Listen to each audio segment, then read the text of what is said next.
반갑습니다. 여러분이 수능 치는 그날까지 항상 함께하는 몸짱 영어쌤 MJ입니다.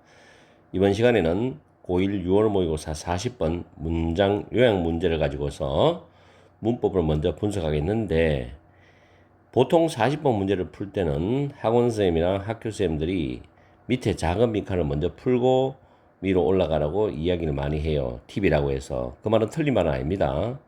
그러나 그렇게 풀었을 때 밑에 작은 박스만 답이 나오는 경우도 있어요. 굉장히 운이 좋은 경우는.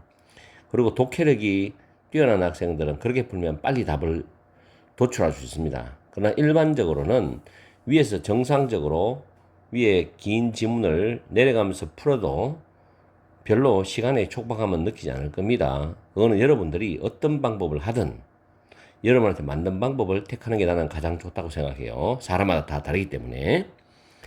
자, 일단은 지문에 보시면 첫 번째 줄에 OR 앞에 보통 콤마 나오고 OR 나오면 즉이라고 해석합니다. 앞에 나온 명사와 뒤에 나오는 내용이 동격으로서 이어진다고 보시면 돼요. 그리고 두 번째 줄에 커뮤니케이터가 자동사로 쓰이면 보통 with가 따라오는데 뭐뭐와 소통하다죠. 그런데 커뮤니케이터가 타동사로 쓰인다면 전달하답니다. 기억해 두세요. 그 다음 네 번째 줄의 비동사는 이형식 자동사고 대절이 보호절인데 대선 당연히 접속사지요. 그리고 그 다음 줄 뒤에 보면 if you ask 할 때 ask는 상위식 동사입니다. someone이 간접 목적어, 그 다음 where부터 located까지가 직접 목적어, or 다음에 if부터 outside까지가 직접 목적어, 두 개가 병렬 구조죠. where 주어 동사인 간접 의문문 어순이 직접 목적어고 뒤에는 if는 whether이 뜻입니다. 인지 아닌지. 그 다음에 그 위치되어 있다 표현일 때는 보통 be located 또는 be situated 이렇게 표현하기도 합니다. 수동태로 위치되어 있다 하는 표현입니다. 다음에 그 다음 줄에 safely란 이 부사는 동사를 꾸미죠. assume 타동사고 대선 접속사입니다. 그 다음에 imagine 동사 원형으로 출발하는 명령문이죠. 상상해봐라. 그 imagine 타동사기 때문에 뒤에 또 간접 의문문 나오는데 how가 difficult라는 형용사를 수식합니다. 이때는 얼마나 어려운지 그렇게 해석합니다. 얼마나 어려운지. 이선 가져오고 to 부정사가 진주어가 됩니다. converse with 뭐뭐 대화하다죠. 이때 would be 다음에 difficult가 how의 수식을 받으면서 앞으로 나간 겁니다. 그리고 if절에서 assume 타동사고 대시 접속사 그 안에서 everything이 they were telling you의 수식을 받는 선행사가 되죠. 이때 tell이 상식 동사이기 때문에 직접 목적어가 빠져나가서 everything의 선행사가 되면서 was false의 주어 역할을 합니다. 그들이 여러분에게 말하고 있는 모든 것이 거짓이다라고 가정하면 이렇게 해석하죠. 그 다음에 questioning 동명사 주어로 출발하고 쭉 따라가면 and then 다음에 choosing 동명사 주어인데 choose는 to 부정사를 쓰는데 choose not to believe it이죠. 부정사를 부정할 땐 바로 앞에 낮췄습니다. 그것을 믿지 않기를 선택하는 거 이런 뜻이죠. 그래서 questioning과 and then 다음에 choosing 동명사가 두 개지만 합쳐서 하나의 개념으로 본다 라면 여기 requires s 단수가 맞죠. 그 다음에 cognitive miser스는 빈칸으로 출제할 수 있습니다. 인지적 구두쇠. 이거를 풀어서 줄 말이 위치입니다. 위치가 주격관계 대명사고 means 의미한다. 접속사 대 생략이 되었습니다.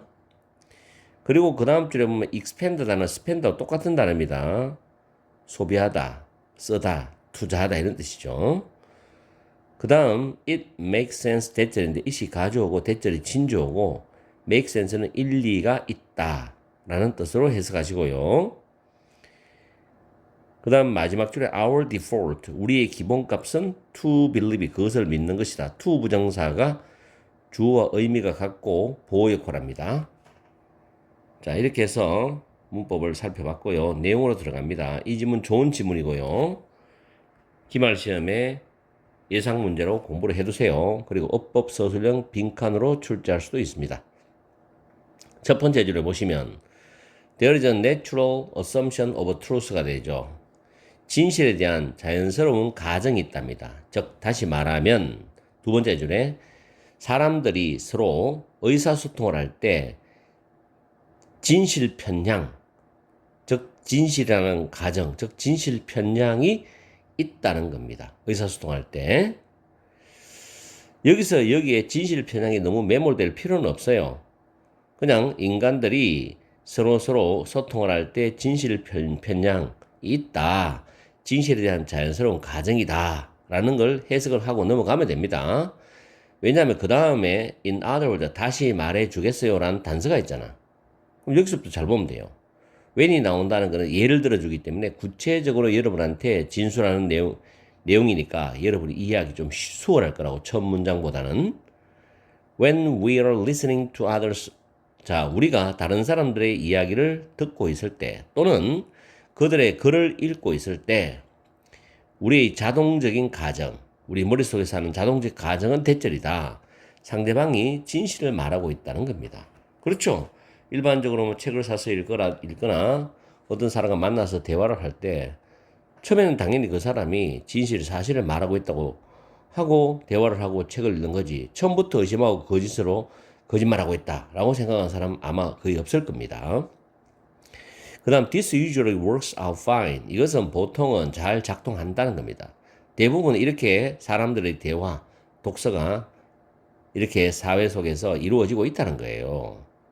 그 다음에 또 예시가 나오죠. if가 나오면 예를 들는다. 만약 여러분이 누군가에게 화장실이 어디에 있습니까? 라고 묻는다면 또는 바깥에 있으면 비칭 주어죠. 밖에 비가 내리고 있습니까? 비가 내리지 않습니까? 라고 묻는다면 여러분은 안전하게 가정할 수 있죠. 대처를. 대부분의 사람들은 그들의 응답에서 거짓말 하지 않을 거라고. 그렇죠. 뭐 화장실 위치를 굳이 다르게 가르쳐 줄 필요가 없잖아요. 그리고 밖에 비가 오는데 비가 오지 않는다고 굳이 말할 필요도 없고요. 정상적인 사람이라면 거짓말 안 한다는 말이죠. 자, 그 다음에 이 문장, 지금 방금 해석했는 문장 서술형 잡아두고요. 그 다음에 상상해봐라는 겁니다. 디프부터 먼저 볼게요. 만약 여러분이 가정을 한다면 뭘 가정하냐? 그들이 여러분에게 말하고 있는 모든 것이 거짓이다 라고 가정하면 누군가와 converse with, 대화를 하는 것이 얼마나 어려울지를 상상해봐라는 거죠. 그렇죠. 처음부터 거짓이라고 가정해버리면 대화 처음부터 끝까지 다 신경 쓰면서 들어봐야 되잖아. 어느 부분에서 나한테 사기를 칠지 거짓말할지를 긴장과 초조함과 불안을 가지고서 대화를 해야 되니까 얼마나 힘들겠어요. 자, 실제로 정말로 하나의 진술에 대한 진실의 의문을 제기하는 거, 그러고 나서 그것을 믿지 않기로 선택하는 것은 추가적인 정신적 단계를 요구한다는 겁니다. 그렇겠죠. 머리에 엄청난 에너지를 투자해가면서 단계적으로 생각을 해야 되는 거야. 논리정연하게. 그래서 추가적인 정신적 단계를 요구한다. 대부분의 경우에 인간들은 인지적 구두쇠다. 그럼 그 말이 무슨 말이냐? 위치죠. 우리가 일반적으로 다음 줄 뒤에 주어진 상황에서 필요한 것처럼 보이는 것보다도 더 많은 정신적 에너지를 쓰지 않는다는 것을 의미한다는 거죠. 그렇죠. 주어진 상황에서 필요한 것보다도 더 많은 정신적 에너지를 쓰지 않는다는 것을 의미한다. It makes sense then 대절이죠. 가조 진주어인데 우리가 온라인에서 뭔가를 볼 때 비록 그것이 거짓일지라도 우리의 기본각, 우리가 기본적으로 가지고 있는 생각은 그것을 믿는 것이고 적어도 처음에는 그것을 믿는 것이다 라는 것은 나름 일리가 있다 라는 말로 마무리를 하고 있습니다. 자, 밑에 보시면 우리 인간들은 우리가 받는 정보에 대한 진실을 처음에는 의심을 할 것 같지 않죠. 우리 기본값이 처음에는 믿는 거니까. 뭐 때문에 그러냐면 due to 정신적 노력을 아끼려는 우리의 경향 때문에. 왜냐하면 인지적인 구도세라는 말이 나왔잖아요. 그죠? 정신적 노력을 아끼려는 우리의 경향 때문에 우리가 받는 정보의 진실을 의심할 것 같지는 않다는 겁니다. 처음에는. 그래서 정답은 1번입니다. doubt, save죠. 보통 두 개 같죠? 두 개 같아요. 그러면 3번은 날리세요. 보통 답이 아닙니다. 이거는 거의. 자, 메인테인은 꼭 기억하세요. 보통 뒤 명사가 오면은 유지하다. 메인테인 다음 대절하면 주장하다 뜻입니다. 꼭 두 개 구별하시고요. 어렵지 않죠, 지문이. 근데 지문은 좋아요. 이렇게 해서 또 40번 지문을 마무리하겠습니다. 항상 여러분과 함께하는 MJ가 되겠습니다. 이제 마지막 한 문제 남았죠. 41, 42. 장문 지문은 하나인데 문제가 두 개죠. 자, 끝까지 여러분들이 최선을 해주길 바랍니다. 파이팅 하세요.